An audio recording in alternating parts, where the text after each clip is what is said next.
जगन्नाथपुरी में एक गणपति भट्ट नाम के व्यक्ति गए दर्शन करने। क्या नाम था?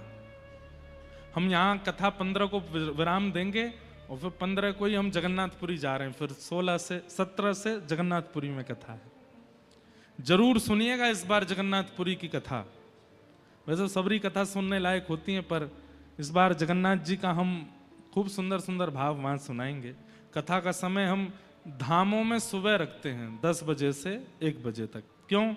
तो पूरे दिन घूमने को मिलता है, ऊध हम करते हैं। हम कभी समुद्र पर जाएंगे, कभी कहीं जाएंगे, कभी कहीं जाएंगे, आनंद करेंगे। तो जगन्नाथपुरी में गणपति भट्ट नाम के एक व्यक्ति दर्शन करने के लिए गए।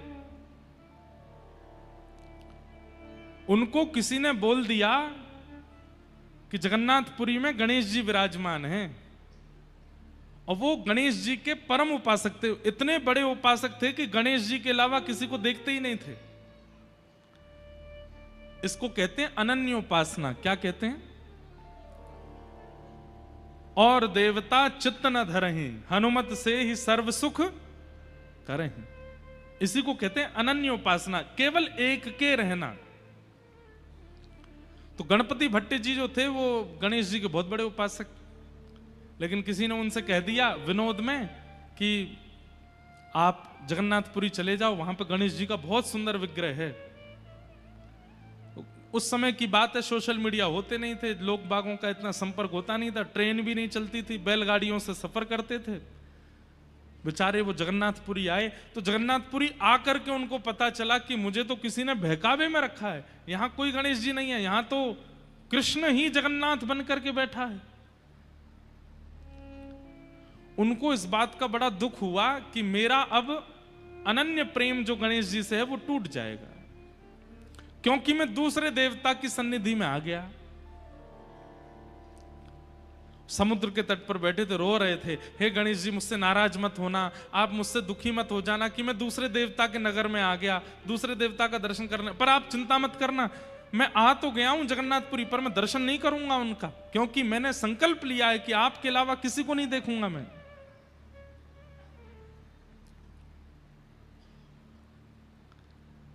जगन्नाथ प्रभु उनके इस अनन्य भाव से रीझ गए। जगन्नाथ जी के मन में आया कि देखो कैसा भक्त है कि गणेश जी के अलावा किसी को देखेगा ही नहीं। मुझे इसकी अनन्यता प्रिय लगी। और श्री जगन्नाथ जी एक छोटे से बालक का रूप धारण करके गए और समुद्र के तट पर रो रहे गणपति भट्ट जी से जाके बोले, क्यों रो रहे हो आप? स्वयं भगवान गए।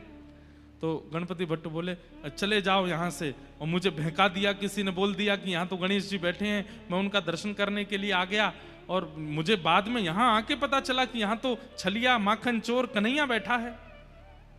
मैं तो सीधे साधे गणेश जी का उपासक हूं, मैं और किसी देवता को नहीं पूछता।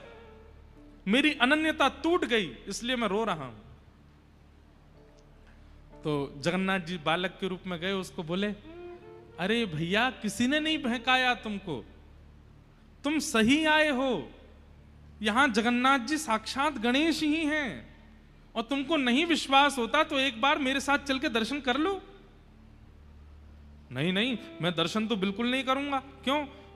नगर में आके मेरी अनन्यता टूट गई, दर्शन कर लूंगा तो और अनन्यता टूट जाएगी, बिल्कुल नहीं जाऊंगा मैं। तो जगन्नाथ जी बोले, भैया देखो तुम अनन्य हो ना, गणेश जी के अनन्य भक्त हो? बोले हाँ। तो गणेश जी के सामने आने पर अगर तुम उनका दर्शन नहीं करोगे तो भी तो अनन्यता टूट जाएगी ना। मैं तुम्हें वचन देके कह रहा हूं कि जगन्नाथ जी गणेश जी हैं, और अगर तुम उनका दर्शन करने नहीं जाओगे तो भी तो तुम्हारी अनन्यता टूट जाएगी। अब तो गणपति भट्ट बोले, आपने तो मुझे अब दुविधा में डाल दिया, अब मैं क्या करूं? तो बालक बोला, एक काम करो, तुम आंख पे पट्टी बांध के चलो और जा करके उनका स्पर्श करके देख लेना।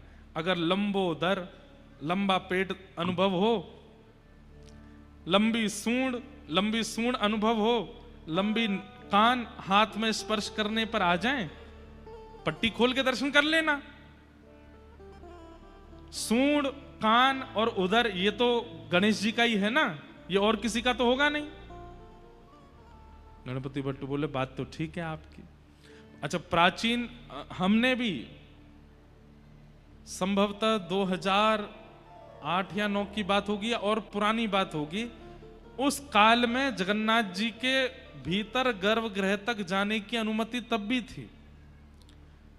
एक समय होता था दिन भर में हर दर्शनार्थी भीतर जाते थे और भीतर जाकर के जिस वेदी पर जगन्नाथ जी बैठे हैं उस वेदी की परिक्रमा करके निकलते थे बाहर। और उससे भी पुराने समय में, मतलब 1950 1960 के समय में लोगों को भीतर जाकर के जगन्नाथ जी को हृदय से लगाने का अधिकार भी था, स्पर्श करने का अधिकार था। वो तो फिर बाद में मुगल आक्रांता और कई हमारे हिंदू समाज के कई लोगों ने मंदिरों को अशुद्ध करना शुरू कर दिया, अपने भीतर जबरदस्ती मांस आदि लेके जाते और मंदिर में जाके फेंक देते थे अशुद्ध करने के लिए। इसलिए फिर आचार्यों ने अपरस की सेवा कर दी, बंद कर दिया, कोई और अंदर नहीं आएगा, केवल पुजारी जी जाएंगे। नहीं तो पहले सारे मंदिरों में सबको अधिकार था ठाकुर जी के सामने जाकर के स्पर्श करने का। इसलिए पुराने मंदिरों में आप देखेंगे आज भी दक्षिण में कई मंदिरों में मुख्य द्वार पर जल की व्यवस्था होती, सब लोग हाथ धोते हैं, पैर धोते हैं, अपने सिर पर छींटा मारते हैं, तब भीतर जाते हैं। क्यों? प्राचीन काल में सब बाहर से ही शुद्ध होके जाते, फिर ठाकुर जी का स्पर्श करते थे। बाद में फिर बंद हो गया। तो गणपति भट्ट आंखों पर पट्टी बांध करके पहुंच गए जगन्नाथ जी के पास। जैसे ही पहुंचे, ब्रह्म वेदी पर जगन्नाथ जी विशाल स्वरूप विराजमान हैं, भी ऊपर चढ़ करके सबसे पहले तो पेट पकड़ा, तो लंबोदर बड़ा पेट है तो गणेश जी। एक बार सूंड और देख लूं, थोड़ा हाथ ऊपर करके नाक पर रखा तो लंबी सूंड, सूंड भी हाथ में आ गई। ठाकुर जी जैसे हाथी किसी के ऊपर अपनी सूंड रख के ऐसे गुदगुदाता है, ऐसे ठाकुर जी उसको गुदगुदाने लगे। वो और खुश हो गया, बोले ये तो गणेश जी हैं। एक बार और देख लूं, कानों पर हाथ रखा तो लंबे लंबे कान। उसको विश्वास हो गया कि ये तो मेरे गणेश जी हैं। तुरंत जैसे ही उसने पट्टी हटाई, सूंड भी गायब हो गई, कान भी गायब हो गए, तो जगन्नाथ जी हैं। ना सूंड है ना कान है, कुछ नहीं है, जगन्नाथ जी खड़े हैं। अब जगन्नाथ जी को देख करके वो तो घबरा गया, बोले अरे राम राम राम राम राम, अभी तो सूंड थी, कहां चली गई?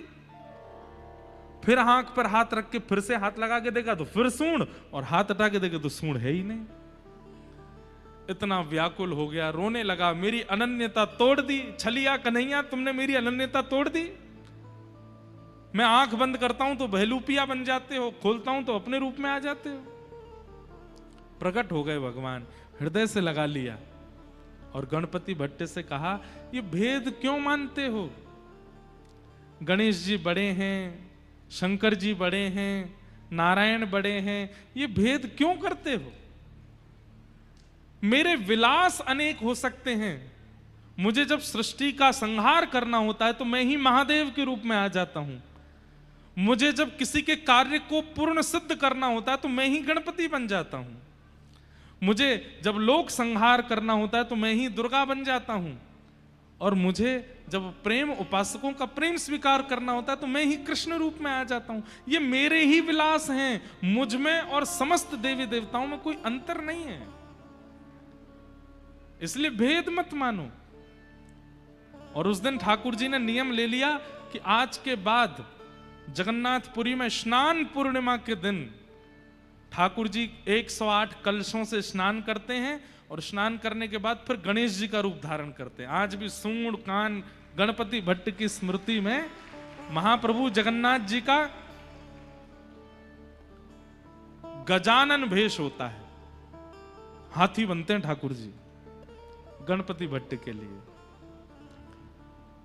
ठाकुर जी से ज्यादा ब्रॉड माइंडेड कौन होगा? सबरे देवी देवता स्वयं ही हैं, लेकिन सबके अलग अलग रूप धारण करके सब में पूजन कराते हैं।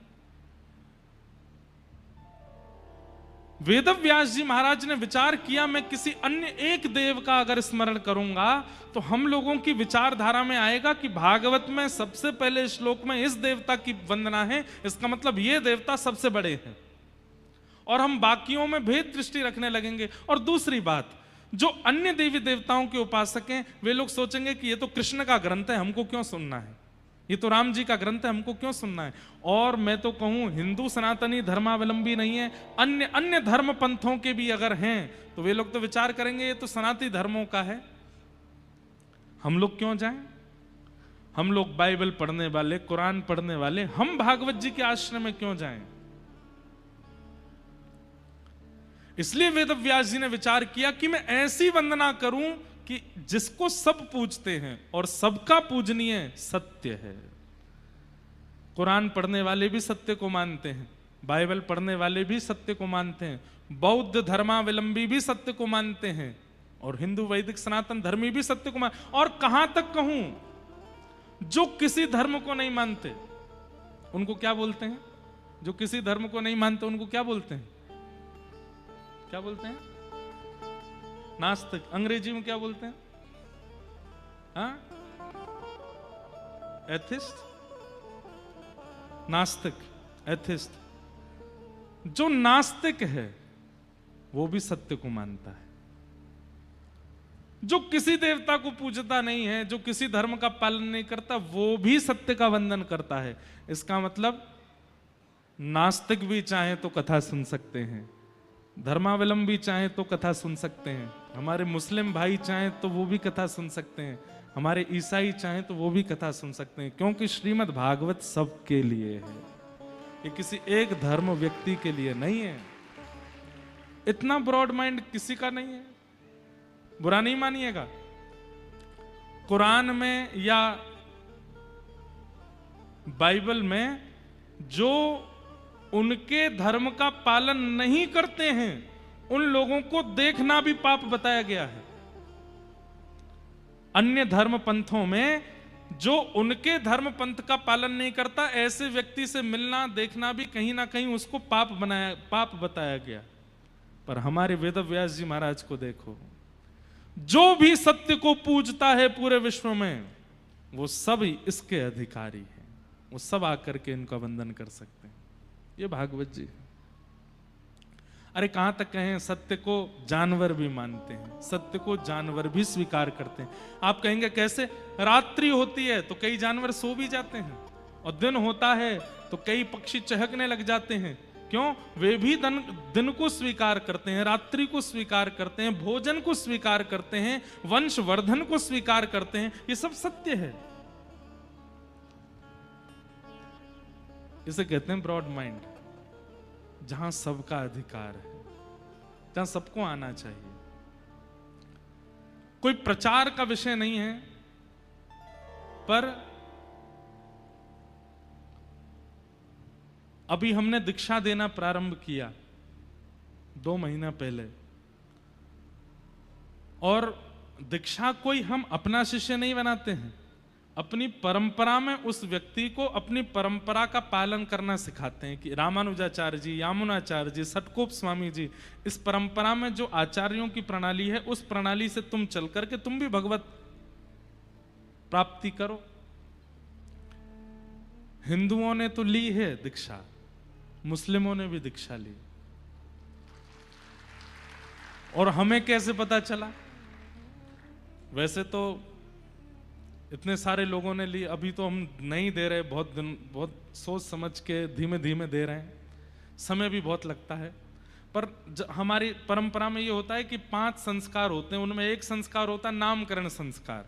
तो व्यक्ति का जो वास्तविक नाम है वो पूछा जाता है, फिर उसको एक वैष्णव नाम दिया जाता है। जैसे मान लीजिए आपका नाम रमेश है, तो हम आपका नाम फिर कुछ और रखेंगे, जैसे हमने रख दिया रंगनाथ रामानुजदास, ये अब आपका वैष्णव नाम हो गया। अब जब भी आप ठाकुर जी को प्रणाम करोगे, जब भी आप गुरुजनों को प्रणाम करोगे, तो इसी नाम से प्रणाम करोगे। तो हमने पूछा भाई तुम्हारा नाम क्या है, तो उसने नाम बताया अपना, पता नहीं क्या, मैं तो नाम भूल ही गया असली नाम क्या था, पर नाम कोई मुस्लिम थे। सुन करके मैं आश्चर्यचकित, मैंने भैया भावना तो शुद्ध है ना तुम्हारी?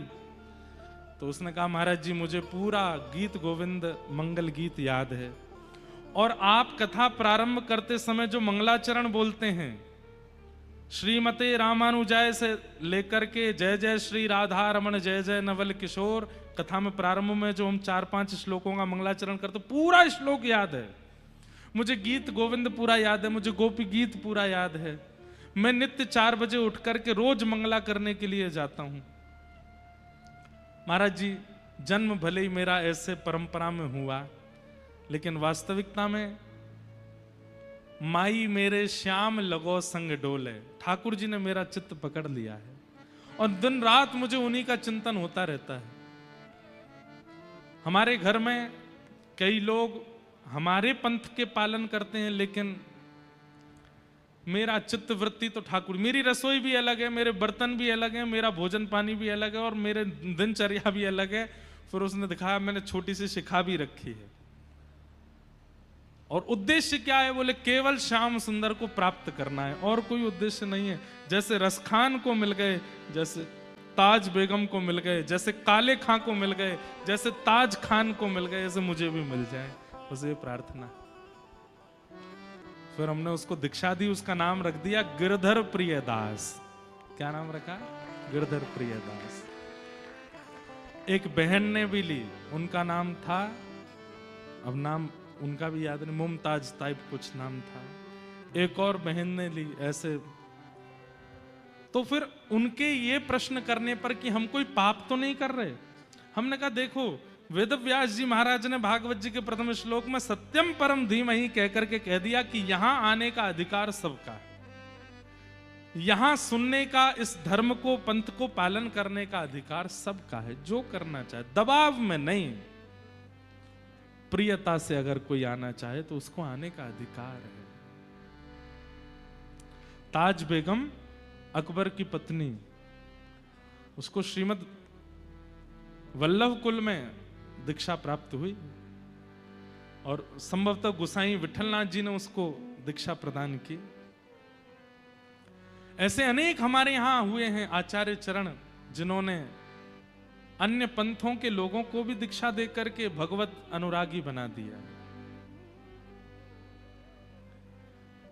तो इससे ज्यादा ब्रॉड माइंड क्या होगा कि यहां सबका अधिकार है आने का और किसी को भी रोक टोक नहीं है। बस एक स्वभाव होना चाहिए, क्या? चित्त में उनके प्रति प्रेम। फिर आप चाहे जो हो, जात पात पूछे नहीं को, हरि को भजे सो हरि को होए। तो ऐसे वेद व्यास जी महाराज श्रीमद् भागवत जी के प्रथम श्लोक में परम सत्य की वंदना करते हैं। सत्यम परम धीमहि, मैं परम सत्य को प्रणाम करता हूं। बंधुओं, परम सत्य कौन है? केवल ठाकुर जी, और कोई परम सत्य नहीं है। सत्य कहते किसको हैं? जिसका अस्तित्व हमेशा था, हमेशा है और हमेशा रहेगा, उसको सत्य कहते हैं। मैं सत्य नहीं हूं। क्यों? आज से 30 साल पहले मैं नहीं था और आज के 80 साल बाद, 70 साल बाद, और ये तो बता नहीं सकते कितने साल बाद मैं नहीं रहूंगा। मैं सत्य कैसे हो सकता हूं? आप जितने भी लोग यहां बैठे हैं, आज से 50, 60, 70 साल पहले आप में से कोई नहीं था और आगामी 70 साल बाद कोई नहीं बचेगा। लेकिन आज से 100 साल पहले भी जिसका अस्तित्व है, आज भी जिसका अस्तित्व है और 100 साल बाद भी जिसका अस्तित्व रहेगा, वही सत्य है। और वो सत्य श्री कृष्ण है। जब ये धरती नहीं थी, जब ये पृथ्वी नहीं थी, जब ये भूमंडल नहीं था, तब भी वो थे, आज भी वो हैं। और जब ये सब प्रलयकालीन समुद्र में डूब जाएगा, तब भी करार बिंदेन पदार बिंदम मुखार बिंदे विनवेशयन्तम वटस्य पत्रस्य पुटेशयानम बालम मुकुंदम मनसा स्मरामि। श्री कृष्ण गोविंद हरे मुरारे, हे नाथ नारायण वासुदेव, जिह्वे पिबस्वामृतमेतदेव, गोविंद दामोदर माधवेति। इस स्तुति में जो ठाकुर जी का रूप बताया गया, ये प्रलयकालीन समय का रूप है। मार्कंडेय ऋषि ने ठाकुर जी से कहा कि मुझे प्रलय का दर्शन करना है, और जैसे ही प्रलय आया, सब कुछ डूब गया। कहते हैं प्रलयकालीन समय पर जो समुद्र की लहरें थीं वो हिमालय की चोटी से भी ऊंची थी। सब डूब गया। लेकिन तभी मार्कंडेय ऋषि देखते हैं कि सब खत्म हो गया, कुछ नहीं बचा। आपको एक बात बताएं, प्रलय केवल पृथ्वी का नहीं होता, सूर्य चंद्र का भी होता है। प्रलय पाताल से लेकर के ब्रह्मलोक तक का भी होता है। स्वर्ग भी प्रलयकालीन समुद्र में डूब जाता है, सब कुछ नष्ट हो जाता है। केवल एक वैकुंठ लोक बचता है, एक गोलोक धाम बचता है, जिसको कई लोग वैकुंठ कहते हैं, कृष्ण उपासक गोलोक धाम कहते हैं, नारायण उपासक वैकुंठ कहते हैं, राम उपासक साकेत कहते हैं। बस वो बचता है और कुछ नहीं है। मार्कंडेय ऋषि ने देखा सूर्य चंद्र सब डूब गए, कुछ नहीं बचा। तभी क्या देखते हैं, चारों तरफ पानी पानी पानी पानी। तभी एक वट वृक्ष का पत्ता बहता हुआ आता है और उस पत्ते पर छोटे से गोपाल जी करार विंदे अपने हाथों से, करार विंदेन पदार विंदम, अपने एक पैर को पकड़ा हुआ है और उस पैर के अंगूठे को अपने मुख में लेकर के ठाकुर जी चूस रहे हैं। वटस्य पत्रस्य पुटे शयानम बालम मुकुंदम मनसा स्मरामि। सब कुछ नष्ट होने के बाद भी बाल मुकुंद ऐसे दिखाई देते हैं। तब मार्कंडेय ऋषि कहते हैं कि परम सत्य कौन है? आप ही परम सत्य हो, क्योंकि आप हमेशा थे, हमेशा हो, हमेशा रहोगे। ऐसे परम सत्य को हम बारंबार वंदन करते हैं। सत्यम परम धीमहि।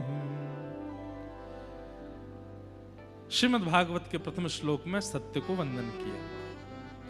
श्रीमद् भागवत के द्वितीय श्लोक में 4 बातें बताई, विषय, अधिकारी, संबंध और प्रयोजन। ये चारों बातें सुनना आप सबके लिए बहुत अनिवार्य है। श्रीमद् भागवत का विषय क्या है, श्रीमद् भागवत का अधिकारी कौन है, श्रीमद् भागवत का संबंध क्या है और श्रीमद् भागवत का प्रयोजन क्या है। ध्यान से सुनो। कि धर्म प्रोजित कई तवोत्र परमो निर्मत सराणाम सता वैद्यम वास्तवमत्र वस्तु शिवदं तापत्रयोन्मूलनम्। श्रीमद्भागवते महामुनिकृते किं वा परैरीश्वरः सद्यो हृदयवरुध्यते त्रिकृतभिः शुश्रूषुभिस्तत्क्षणात्। सबसे पहला, श्रीमद् भागवत का विषय क्या है? तो कहते हैं धर्म प्रौजित कई तवोत्र परमो। सुनने वाले के चित्त में परम धर्म की इच्छा प्रकट होना, यह भागवत का विषय है। आप कहेंगे परम धर्म किसे कहते हैं? जब तक आपको अपने शरीर की चिंता है और उस शरीर की चिंता के लिए आप कर्म करते हो, वो धर्म कहलाता है। लेकिन जिस दिन आपको शरीर के भीतर बैठे हुए आत्मा की चिंता होने लग जाती है और उसके कल्याण के लिए आप कर्म करते हो, उसको परम धर्म कहते हैं। समझ में आई बात? इससे ज्यादा सिंपल इसकी डेफिनेशन नहीं हो सकती। धर्म और परम धर्म। आपको शरीर की चिंता है तो आप सुबह जल्दी उठते हो, जल्दी उठना धर्म है। आपको शरीर की चिंता है तो आप शुद्ध भोजन करते हो, यह धर्म है। आपको शरीर की चिंता है इसलिए आप गृहस्थाश्रम में प्रवेश करते हो, यह धर्म है। इस शरीर से कुछ गलत ना हो जाए इसलिए आप अपनी क्रियाओं को शुद्ध करते हो, यह धर्म है। आपके शरीर के किसी गलत काम को होने से संसार आपकी निंदा करेगा इसलिए आप अच्छी अच्छी क्रियाएं करते हो, यह धर्म है। मान, प्रतिष्ठा, यश, वैभव, कीर्ति, धन, संपत्ति आदि कमाते हो, यह सब धर्म है, क्योंकि शरीर प्रधान है।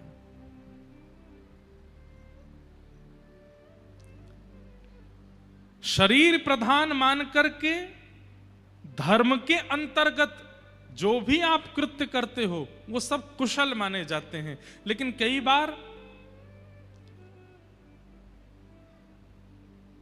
धर्म से परे जब आप क्रिया करने लग जाते हैं, अपने शरीर को केंद्र में रख के, वो पाप कहलाता है। जैसे 10 बजे से लेकर के और 12 बजे तक के बीच में आपको सो ही जाना चाहिए। हम ही नहीं सोते, लेकिन हम आपको बता रहे हैं। हमारा ना सोने का कारण दूसरा है, क्योंकि भागदौड़ी इतनी रहती है, जब आते हैं कथाओं में तब सोते हैं, नहीं तो भागदौड़ी चलती रहती है। लेकिन एक बात सुनिएगा, बहुत ध्यान से सुनिएगा, 10 बजे से लेकर 12 बजे तक के बीच में सोना, ये आपके शरीर की अनिवार्यता है। 10 बजे के बाद शरीर आपको इंडिकेट करने लगता है, अब मुझे बेड पे ले चलो, अब मुझे सुला दो, अब इससे ज्यादा मेरी क्षमता नहीं है। लेकिन आप क्या करते हैं? पार्टी हो रही है, नए नए कपड़े पहनते हैं, नए नए कपड़े पहनकर शरीर उस समय भी कह रहा था भाई थोड़ी नींद सी आ रही है, थक गया हूं मैं, सुला दो, सुबह देर तक सो लेना, अभी पार्टी में जाना है। और रात में ले गए शरीर को, पार्टी में ले गए, अब वहां पहुंच गए, शरीर बोला थोड़ी देर नाच कूद करके चल दे वापस। नए नए पानी की बोतलें रखी हैं, ये पीनी है, वही तुझे पीनी पड़ेंगी। थोड़ी बहुत पिला दी, शरीर कहता बस भैया मेरी क्षमता नहीं है, अब मत पिलाओ, और पिया और पिला और पिला। शरीर कहता अब मेरे वश में तो नहीं हूं मैं, अब तू देख नाली में गिरने वाला है, गिर जाएगा। फिर उसको 4 लोग उठा के ले जाते हैं। अब देखो अतिशय पीने वाला व्यक्ति के नाली में गिर जाता, उसको नाली भी ऐसे लगा, आहा कितनी सुंदर सुगंधी आ रही है इसमें से। क्यों? क्योंकि शरीर सेंसेस खो देता है, सुगंधी लेने का सेंस चला जाता है, अच्छे बुरे का सेंस चला जाता है। जिसके सामने सत्य नहीं बोलना था उसके सामने बोलने लग जाता है व्यक्ति, और जिसके सामने असत्य बोलना नहीं था उसके सामने असत्य बोलने लग जाता है व्यक्ति। कई बार तो माताजी ही पत्नी लगने लग जाती हैं, पिताजी मित्र लगने लग जाते हैं, उन्हीं से गलत व्यवहार। क्यों? शरीर वो नहीं चाहता था, आपने जबरदस्ती उससे करवाया। मतलब एक दायरे में रह करके जब आप शरीर को प्रधान मान करके कर्म करते हैं तो वो धर्म कहलाता है, और फिर उस दायरे से निकल करके जब आप कर्म करने लगते हैं वो अधर्म कहलाने लगता है, वो पाप कहलाने लगता है। तो शरीर को केंद्र मान करके जब आप क्रिया करते हैं वो धर्म है।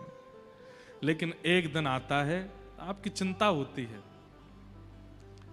मैंने शरीर को तो व्यवस्थित किया, लेकिन मेरे भीतर जो विराजमान अंतरात्मा है, वो चित्त वृत्ति है, उसके कल्याण के लिए मैं क्या करूं, उसका कल्याण कैसे हो।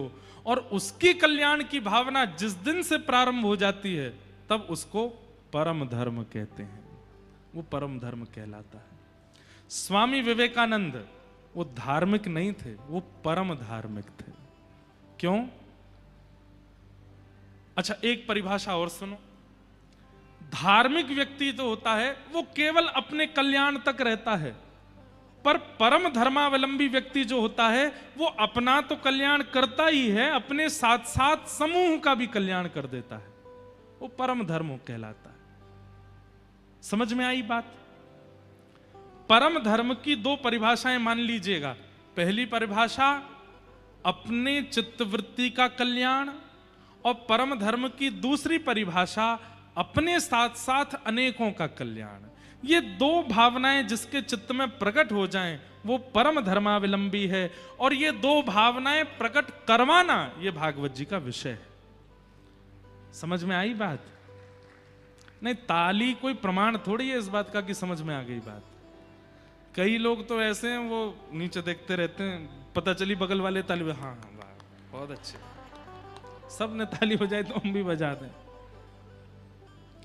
सप्ताह पूर्ण होने के बाद में आपके चित्त में ये 2 भावनाएं अगर प्रकट नहीं होती हैं तो आपने कथा नहीं सुनी है, आपने समय का व्यय किया, आपने धन का व्यय किया, आपने परिस्थिति का व्यय किया, आपने कथा का व्यय किया, लेकिन आपने वो प्राप्त नहीं किया जो व्यय करने पर प्राप्त होना चाहिए। तो कथा पूर्ण हो उस दिन के बाद ये 2 भावनाएं चित्त में आनी चाहिए। पहला स्वतः के चित्त वृत्ति का कल्याण, और दूसरा अपने साथ साथ अनेकों का कल्याण। ये दो भावनाएं आपके चित्त में प्रकट हों तो समझिए आपने कथा सुनी। हमारे श्रीमद् रामानुजाचार्य जी महाराज अपने गुरुदेव के पास अनेक बार गए कि आपने जो मुझे मंत्र दिया है इसकी विधि मुझे बताइए। उनके आचार्य चरण ने जब विधि बताई तो विधि बताने से पहले बोला कि इस मंत्र को सबके सामने मत बोलिएगा। सब जगह परंपरा है कि गुरु मंत्र का उच्चारण सब जगह नहीं करना चाहिए।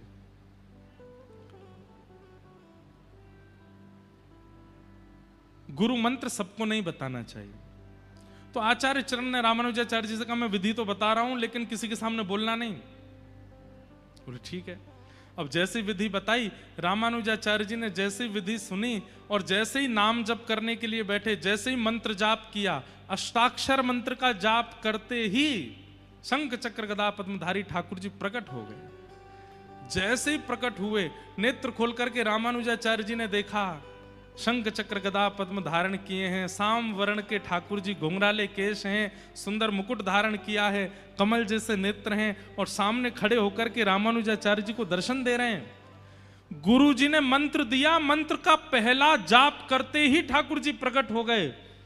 रामानुजाचार्य जी ने तुरंत अपनी माला को किनारे रखा, ठाकुर जी को प्रणाम किया और दौड़ करके मंदिर के शिखर पर चढ़ गए और शिखर पर चढ़ के मुख पर हाथ रख के जो गुरु मंत्र गुरु जी ने दिया था पूरी दुनिया में चिल्ला चिल्ला करके सुनाने लगे सबको।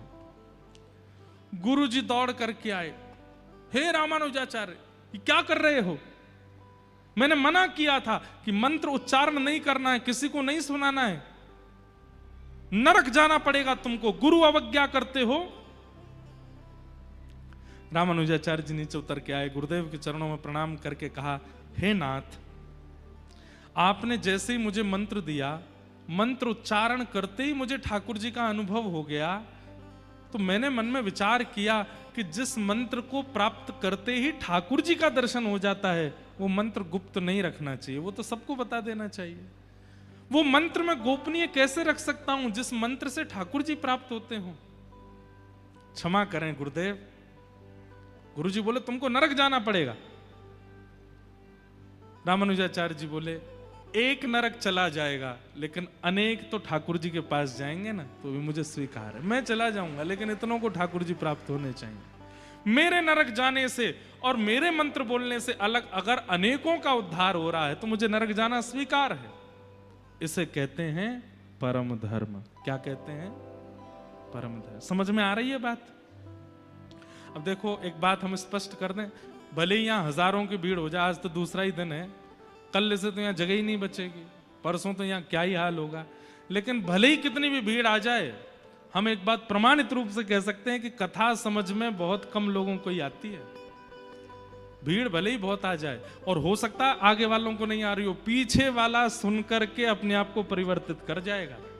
इसलिए प्रयास कीजिए कि जो कुछ लोगों को समझ में आने वाली उन कुछ में आप जरूर हो। रोज इसी भावना से आया कीजिए कथा में कि 5000 की पब्लिक में 5 ही बदलने वाले हैं, उन 5 में मैं होना चाहिए, मुझे परिवर्तन लाना है। अगर ये सब सोच के आएंगे तो 5000 ही परिवर्तित हो जाएंगे। समझिए कथा का उद्देश्य क्या है? आपको धार्मिक बनाना नहीं, आपको परम धार्मिक बनाना। लेकिन आजकल एक और दुविधा आ गई है और उस दुविधा का नाम है सोशल मीडिया। सोशल मीडिया पता कैसा हो गया है?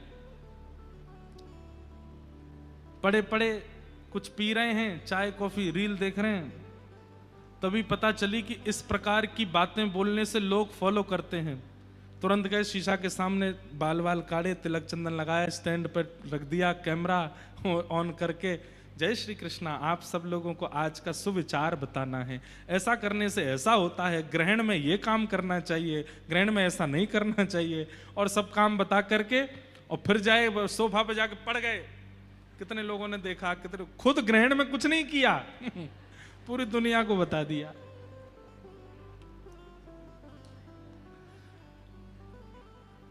कलयुग में सतयुग त्रेता द्वापर में राक्षस पता थे। सतयुग में सबको पता है दो ही राक्षस हैं, कौन? हिरण्यकश्यप, हिरण्याक्ष। त्रेता में सबको पता है दो ही राक्षस हैं, रावण, कुंभकर्ण। द्वापर में सबको पता है कंस, शिशुपाल, दंतवक्र, दो चार ही राक्षस हैं। पर कलयुग में आपने देखा किसी राक्षस का नाम नहीं बताया। जय विजय को श्राप लगा कि तुम दोनों राक्षस बनोगे और 3 युग में राक्षस बनोगे। क्यों? सनत कुमारों ने जब उनको श्राप दिया तो ये चौथा युग क्यों छोड़ दिया? बोले क्योंकि 3 युगों में तो मानव मानव होंगे, लेकिन कलयुग में मानव ही राक्षस बन जाएगा। हम एक बात कह दें तो कोई इसमें अतिशयोक्ति नहीं। अगर रावण, कुंभकर्ण, दंतवक्र, शिशुपाल, हिरण्यकश्यप, हिरण्याक्ष अगर ये 6 के 6 कलयुग में प्रकट हो जाएं तो ये कलयुगी मानवों से ज्यादा सुधरे हुए होंगे। कलयुगी मानव तो इनसे भी ज्यादा खतरनाक हैं। कलयुगी मानव, और आप सब इस बात पर एग्री करेंगे,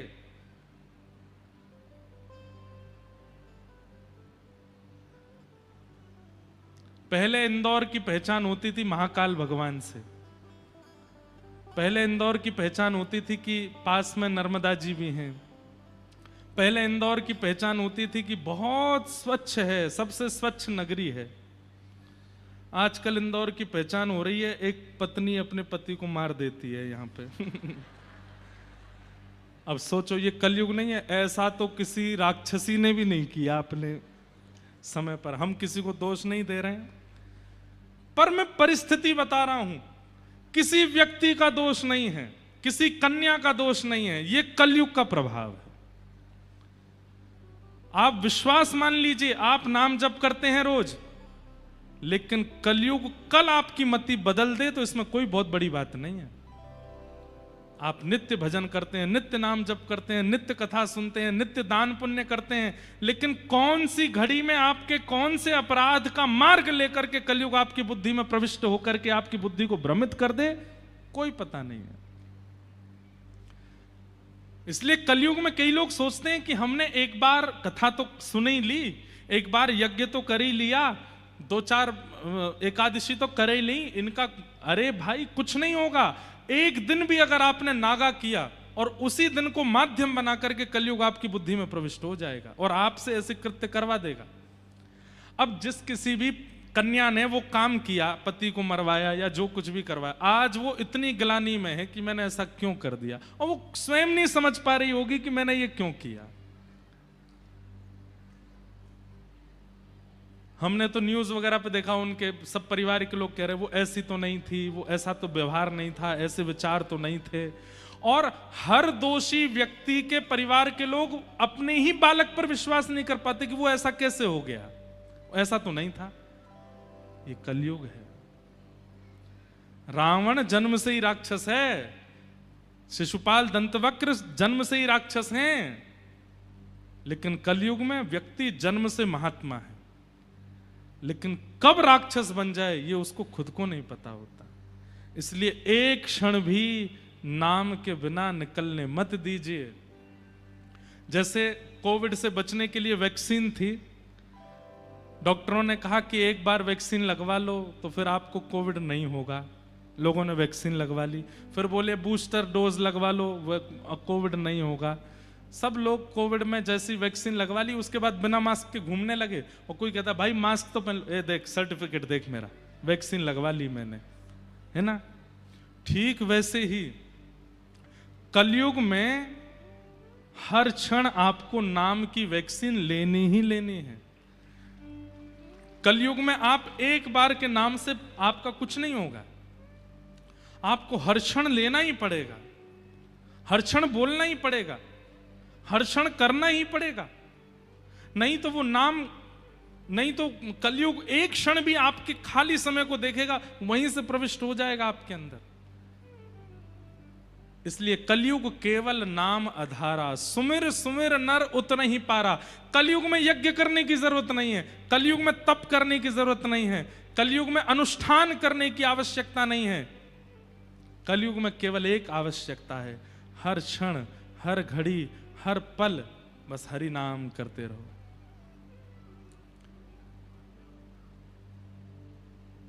जस तो एक वैक्सीन लेने से भाग जाता है, नहीं आएगा दोबारा, लेकिन कलयुग वायरस को भगाने के लिए तो आपको हर क्षण नाम, एक नाम जीवन में उतार लीजिए।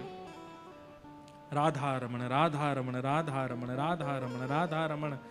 चलते फिरते उठते बैठते खाते पीते हंसते सोते जागते हमेशा ये चित्त में चलता रहे, हरे कृष्ण कृष्ण कृष्ण हरे हरे, हरे राम राम राम हरे हरे, महामंत्र चलता रहे।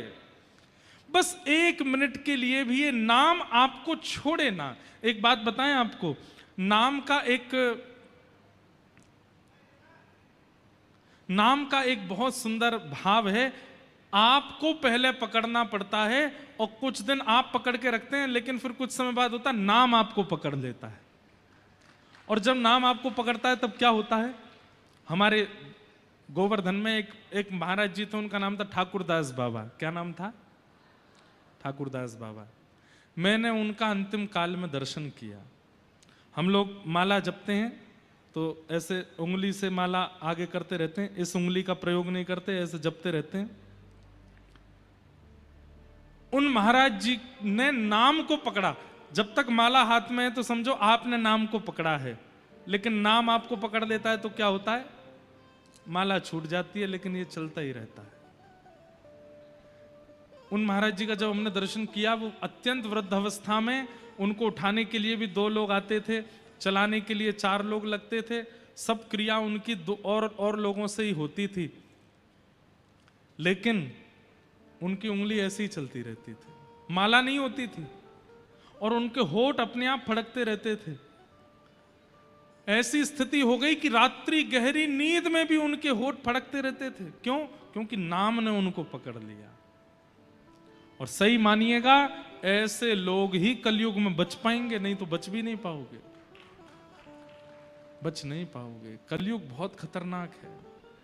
जिन क्रियाओं को न्यूज में आप लोग देख करके आश्चर्य करते हैं, कोई आदमी इतनी हैवानियत कैसे कर सकता है, अगर आपने नाम आश्रय नहीं लिया तो आपके ऊपर भी वह हैवानियत आ सकती है और आपसे भी ऐसा कुछ करवा सकती है। इसलिए बहुत आश्चर्यचकित मत होइए। आश्चर्यचकित तब होइए कि जब नाम मुफ्त का मिलता है फिर भी हम लेते नहीं है उसको, फिर भी जपते नहीं है उसको। कोई भी काम कीजिए ना, करोड़ों छापिए, कौन मना करता है आपको? करोड़ों का टर्नओवर कीजिए, बड़ा बड़ा बिजनेस कीजिए, खूब पैसा कमाइए, खूब धन धान्य, लेकिन नाम आश्रित रहिए, नाम का त्याग मत कीजिए। कलयुग बहुत खतरनाक है। हमारी बात समझ लीजिए, मान लीजिए। ये कलयुग कहीं आपसे कोई घटनाक्रम ना करवा दे, उसके लिए नाम मत छोड़िए। मैं तो नाम गुण गाऊंगो राधा रमणा, मैं तो नाम गुण गाऊंगो राधा। हमारे वृंदावन में देखिए, नजर घुमाओगे तो दीवारों पे लिखा होगा श्री राधा, व्यक्ति के पास जाओगे तो मुख से निकलेगा श्री राधा।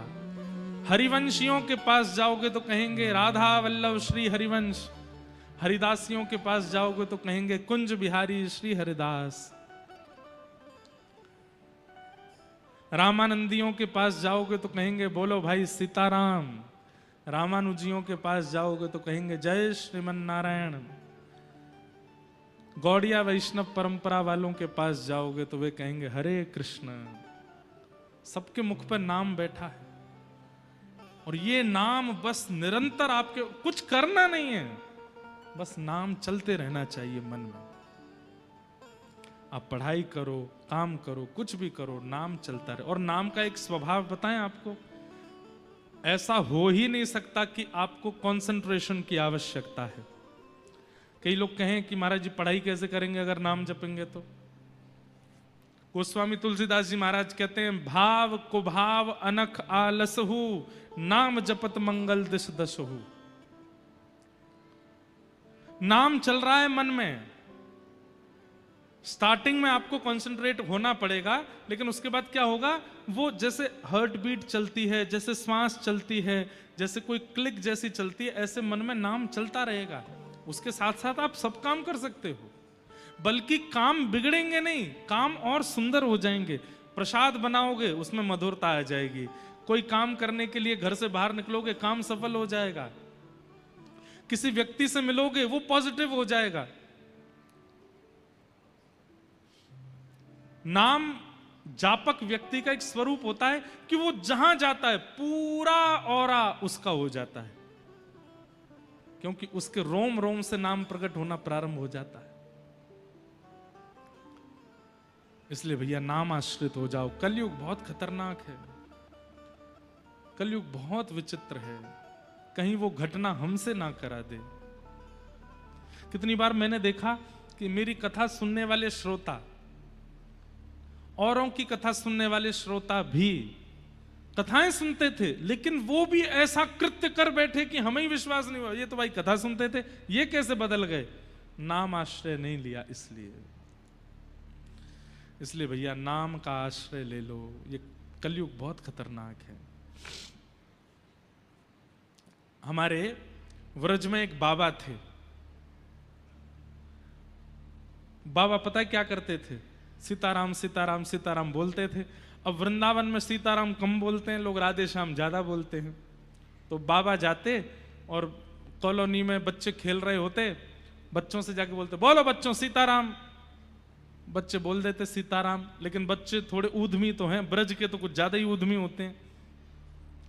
तो जैसे बाबा बुलवाते बोलो बच्चों सीताराम, बच्चे बोलते सीताराम। थोड़ी देर बाद एक बालक बोलते बाबा जी ब्रज मंडल है, यहाँ सीताराम पीताराम ना बोले, यहाँ तो राधे श्याम बोले। अब जैसे ही राधे श्याम बोले तो बाबा लेके डंडा पीछे भागे। अब बालक आगे आगे भागे, बाबा काय को भाग रहा हो? बोले सीताराम बोल, और ना बोलूंगा राधे श्याम बोलूंगा, तो और भागते। अब एक बच्चे के पीछे बाबा भागे तो बाकी बच्चे बोले बाबा हम भी राधे श्याम बोलेंगे। तो जो जो राधे श्याम बोले बाबा सबके पीछे भागते। अब तो बच्चों को ये बढ़िया तरीका मिल गया मन लगाने का। छत पे खड़े हो जाते, जैसे बाबा बाबा राधे श्याम, बाबा नीचे से कंकड़ उठा के फेंकता, अब मत बोलियो, बोले राधे श्याम। सीताराम बोल सीताराम, राधे श्याम। वो बाबा प्रसिद्ध हो गए ब्रजमंडल में, राम बोला बाबा, वो सबसे राम बुलवाते थे।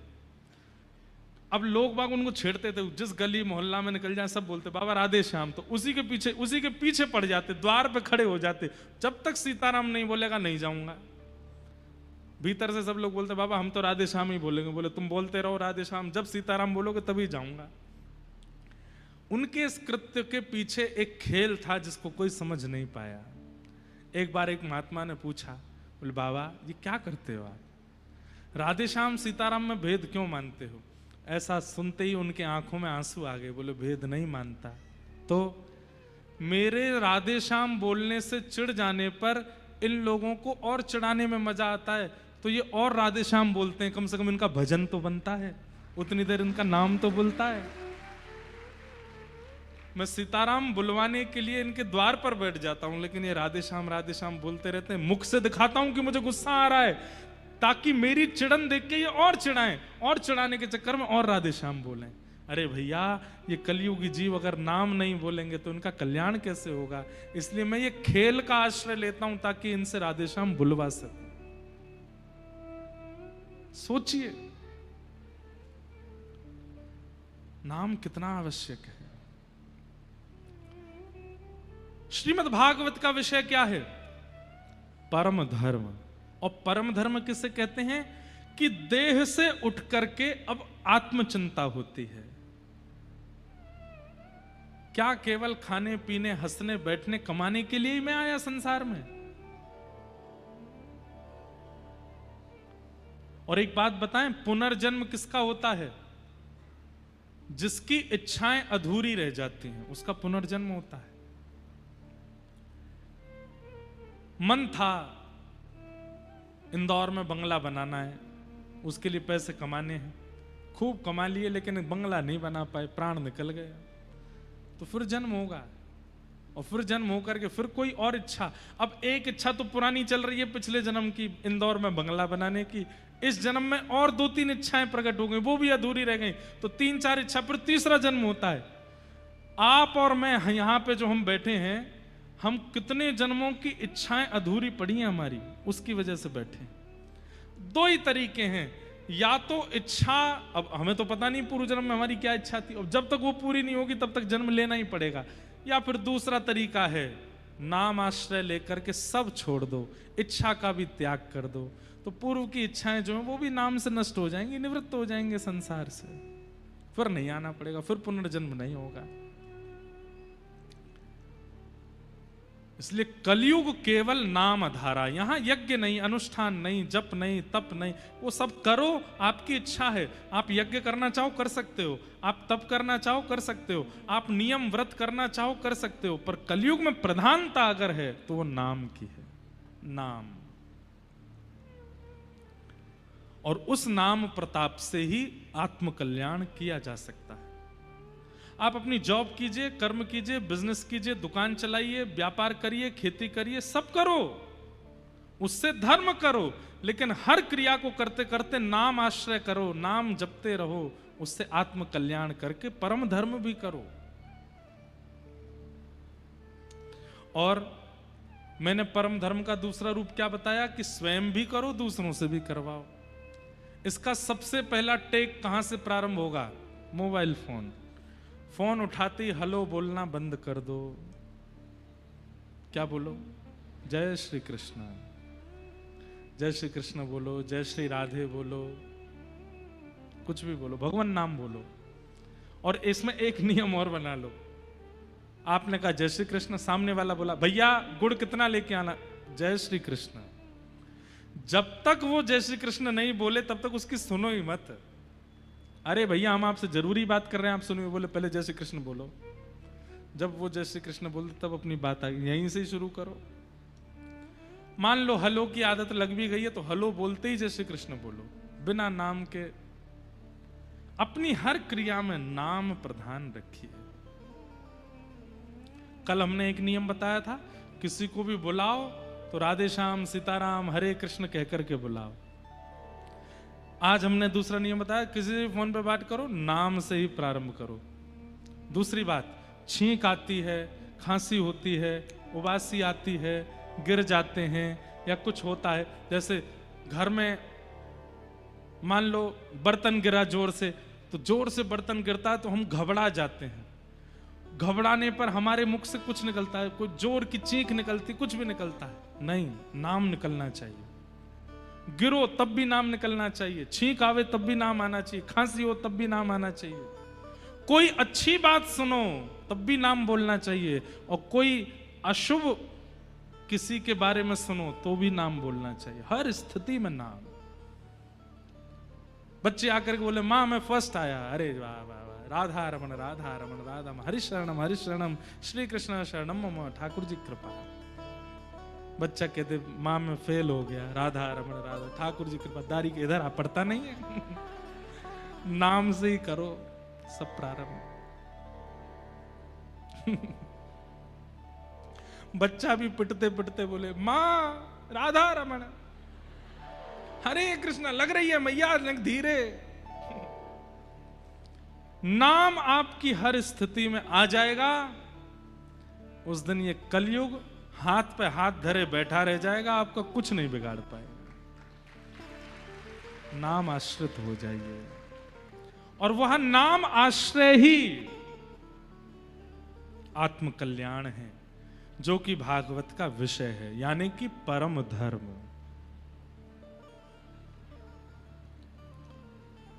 भागवत का विषय क्या है? परम धर्म। और परम धर्म क्या है? आत्मा का कल्याण, चित्त का कल्याण। अब दूसरा आता है, भागवत का अधिकारी कौन है? ये बात तो बंधुओं आप सबको सुननी चाहिए। वैष्णव धर्म पर, भक्ति पथ पर, भागवत पथ पर चलने का अधिकार किसका है? वैसे तो कोई भी आ सकता है, आपने अभी हमने ही कहा कथा में कि बहुत ब्रॉड माइंड है, यहां पे तो जो आना चाहे आ सकता है, लेकिन एक व्यक्ति का निषेध है भक्ति के पथ पर। भागवत की कथा में भक्ति के पथ पर भगवान से मिलने में एक व्यक्ति का निषेध है। कौन? निर्मत्सराणाम सताम, जिसके चित्त में मात्सर्य है। मात्सर्य मतलब ईर्ष्या। अब आप देखेंगे कामी व्यक्ति को निषेध नहीं बताया, क्रोधी व्यक्ति को निषेध नहीं बताया, भोगी व्यक्ति को निषेध नहीं बताया, लोभी व्यक्ति को भी निषेध नहीं बताया। निषेध किसका बताया? ईर्ष्यालु व्यक्ति का। हमारे यहां कह दिया गया है कि कामी व्यक्ति महापापी, क्रोधी व्यक्ति महापापी, आदि आदि सब महापापी। पर सबसे बड़ा महापापी कौन? जो दूर से दूसरे की उपलब्धियों से पीड़ित होता है, वो महापापी है। और बुरा नहीं मानिएगा, आज की तारीख में व्यक्ति अपने दुख से कम दुखी है, दूसरे के सुख से ज्यादा दुखी है, और ऐसे लोगों की संख्या सबसे ज्यादा है।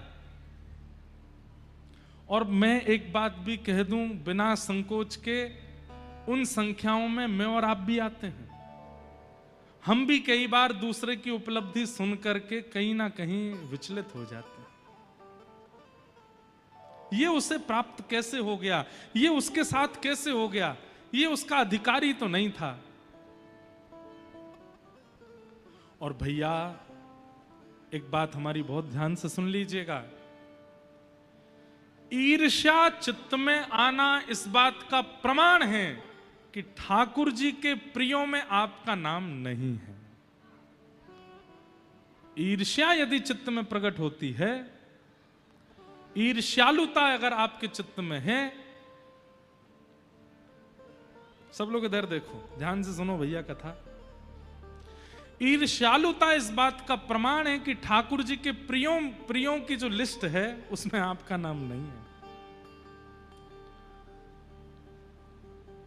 काम, क्रोध, लोभ, मोह आदि आदि दोष यदि चित्त में प्रकट हो रहे हैं तो भी आप ये बात मान सकते हैं कि ठाकुर जी कहीं ना कहीं मुझसे अब भी मिल सकते हैं। लेकिन जैसे ही दूसरे की उपलब्धि के बारे में सुनते ही आप अप्रसन्न हो जाते हैं, आपके मुख के तोते उड़ जाते हैं, आप बिल्कुल व्याकुल हो जाते हैं। अरे उसको कैसे मिल गया, उसके बच्चे पास हो गए, उसके बच्चे फर्स्ट आ गए, वो इतना आगे निकल गया, उसकी इतनी सैलरी हो गई, उसको बॉस ने ऐसा कर दिया, उसका बिजनेस इतना आगे चला गया, वो ऐसा हो गया, वो ऐसा हो गया। ये सुनकर के आप विचलित हो गए और भले ही 10 मिनट के लिए आप चिंता में चले गए, ये कैसे हो गया। तो इसका मतलब उसी समय हमारी बात याद कर लीजिएगा, ईर्ष्या प्रकट होते ही आपको चिंता होनी चाहिए, ठाकुर जी के प्रिय जनों में आपका नाम नहीं है, क्योंकि आपके चित्त में ईर्ष्या प्रकट होकर के ये प्रमाणित कर रही है कि ठाकुर जी आपके नहीं है। आपको उस दिन ये चिंता नहीं होनी चाहिए कि वो आगे कैसे निकल गया या उसने प्राप्ति कैसे कर ली। उस दिन आपको ये चिंता होनी चाहिए कि मुझ में ईर्ष्या क्यों आई, अब इस ईर्ष्या को नष्ट मुझे करना है। अरे भले ही दुनिया के लोग कितने भी श्रेष्ठ हो जाएं, मुझे ईर्ष्या नहीं होनी चाहिए। हमने भक्तमाल जी में कथा की है, भक्तों के कितने चरित्र कहे हैं। हर दोष युक्त व्यक्ति को भगवान मिले हैं, लेकिन ईर्ष्यालु व्यक्ति को ठाकुर जी ने नहीं मिले। इसलिए आपसे हमारी प्रार्थना, ईर्ष्या मत लाओ। और ईर्ष्या, यहां कुछ लोग चिल्ला रहे हैं, उनको बोल दो थोड़ी शांति रखें। बस एक ही उठ के जाना, बहुत सारे नहीं, बाकी सब इधर देखो, इधर देखो, सुनो। ईर्ष्या नष्ट होने का एक ही उपाय है। चैतन्य महाप्रभु कहते हैं, तृणादपि सुनीचेन, अपने आप को तृण के समान मानो। मैं कुछ हूं, ये भावना चित्त में आएगी तो साथ में ईर्ष्या भी लेकर के आएगी, आपको पता नहीं चलेगा, बाद में वो प्रकट होती है। मैं कुछ हूं, ये भावना आपके चित्त में आई, मैं सुंदर हूं, मैं अच्छा गा लेता हूं, मैं अच्छा बोल लेता हूं, मैं पहन करके बहुत बढ़िया लगता हूं, या मैं बहुत इतने करोड़ का मालिक हूं, इतनी संपत्ति मेरी है। किसी भी रूप में मैं कुछ हूं, ये भावना चित्त में आती है तो उसके साथ में ईर्ष्या भी आती है। वो ईर्ष्या उस समय प्रकट नहीं होती, जब आपसे श्रेष्ठ कोई आपको दिखाई देता है, तब वो ईर्ष्या प्रकट होकर आपको संकेत करती है। इसलिए ईर्ष्या को नष्ट करने का एक ही उपाय है, क्या? मैं कुछ नहीं हूं, ये भाव रखो। सब कुछ प्राप्त होने के बाद भी दृष्टि नीची रहे। श्रीनाथ जी दृष्टि नीची क्यों रखते हैं? श्रीनाथ जी आंखें नीची क्यों करते हैं? उसके पीछे कई उदाहरण दिए गए हैं। पुष्टि मार्ग में कहा जाता है कि ठाकुर जी नीचे दृष्टि करके इसलिए खड़े हैं कि ठाकुर जी संकेत कर रहे हैं, मैं सबको नहीं देखता, जो मेरी शरण में है उन्हीं को देखता हूं। पहला संकेत, पहला संकेत। दूसरा संकेत रस पक्ष में चला जाता है, हमारे वृंदावन की रस भावना में चला जाता है। क्योंकि जब ठाकुर जी ने गिरिराज जी उठाए तो सन्मुख श्री जी खड़ी हैं, बिल्कुल सामने किशोरी जी खड़ी हैं, तो ठाकुर जी उनको देख रहे हैं। और तीसरा पक्ष जो मुझे लगता है कि ठाकुर जी संकेत कर रहे हैं, तैने मेरे ज्ञान की कॉपी तो कर ली। बंधुओं, संसार में ज्ञान का संचार कहां से हुआ? श्री कृष्ण से हुआ। वैसे लोग इनको चोर बोलते हैं कि ये माखन चोर हैं, वास्तव में देखें तो पूरा विश्व चोर है और सबने चोरी करी इनसे है। कैसे? पति को कैसा व्यवहार करना चाहिए ये किसने सिखाया? श्री कृष्ण ने सिखाया। पति का पतित्व कृष्ण से सीखा जाता है। पुत्र कैसा होना चाहिए ये श्री कृष्ण से सीखा जाता है। प्रेमी कैसा होना चाहिए ये श्री कृष्ण से सीखा जाता है। ज्ञानी कैसा होता है ये श्री कृष्ण से सीखा जाता है। योद्धा कैसा होता है ये कृष्ण से सीखा जाता है। अरे कहां तक कहें, ड्रेसिंग सेंस कैसा होता है ये श्री कृष्ण से सीखा जाता है। श्रृंगार कैसा होता है ये श्री कृष्ण से सीखा जाता है। गाया कैसे जाता है, नाचा कैसे जाता है ये कृष्ण से सीखा जाता है। और शत्रुता कैसे की जाती है ये भी श्री कृष्ण से सीखा जाता है। पूरा विश्व गीता का आश्रय लेता है। योद्धा को युद्ध कैसा, बिजनेसमैन को बिजनेस कैसा, पढ़ाई पढ़ने वालों को, विद्यार्थियों की पढ़ाई कैसी,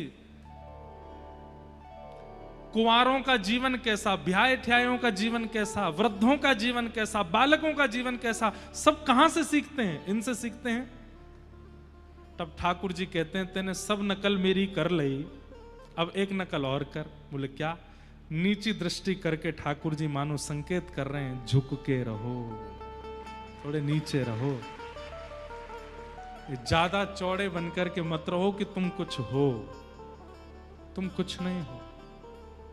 और एक बात बता, अभी बाढ़ आई है पूरी दुनिया में। बाढ़ में आपने एक दो वीडियो देखे होंगे, 100-100 साल पुराने बड़े बड़े वृक्ष, जब यमुना जी गंगा जी अपने उफान पर आई तो उन वृक्षों को ले गई। लेकिन आप देखेंगे जब बाढ़ चली जाएगी, छोटे छोटे घास वहीं की वहीं होंगे, उनका कुछ नहीं बिगड़ा होगा। क्यों? जितने चौड़े बड़े पुराने तने हुए खड़े थे सब गए बाढ़ में, लेकिन जो छोटे छोटे झुके रहे, ज्यादा से ज्यादा इतना होगा, घास सीधी की जगह ऐसी हो गई होगी, लेकिन उखड़ के नहीं गई होगी। कितना भी तेज तूफान आ जाए, कितनी भी तेज बाढ़ आ जाए, कितनी भी तेज सुनामी आ जाए, छोटे का कुछ नहीं बिगड़ता, बिगड़ता बड़े का ही है। इसलिए भले ही धन में वृद्धि हो जाए, सुंदरता में वृद्धि हो जाए, वैभव में वृद्धि हो जाए, यश कीर्ति ऐश्वर्य में वृद्धि हो जाए, लेकिन चित्त से सदैव तृण के समान रहिए। आपके चित्त में कभी ईर्ष्या नहीं आएगी।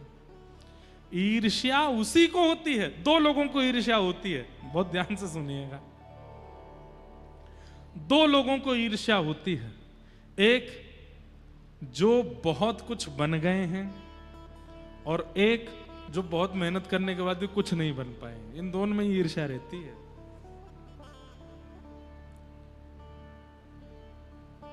लेकिन हमें कैसा होना है? बहुत कुछ करने के बाद, बन जाने के बाद भी तृण के समान रहना है, और बहुत कुछ करने के बाद भी कुछ ना बन पाने पर भी यही रखना है। ठाकुर जी चाह रहे हैं कि तू छोटा ही रहे, ठाकुर जी चाह रहे हैं भैया तू नेक ही रहे, ज्यादा बढ़े मत आगे, कोई बात नहीं।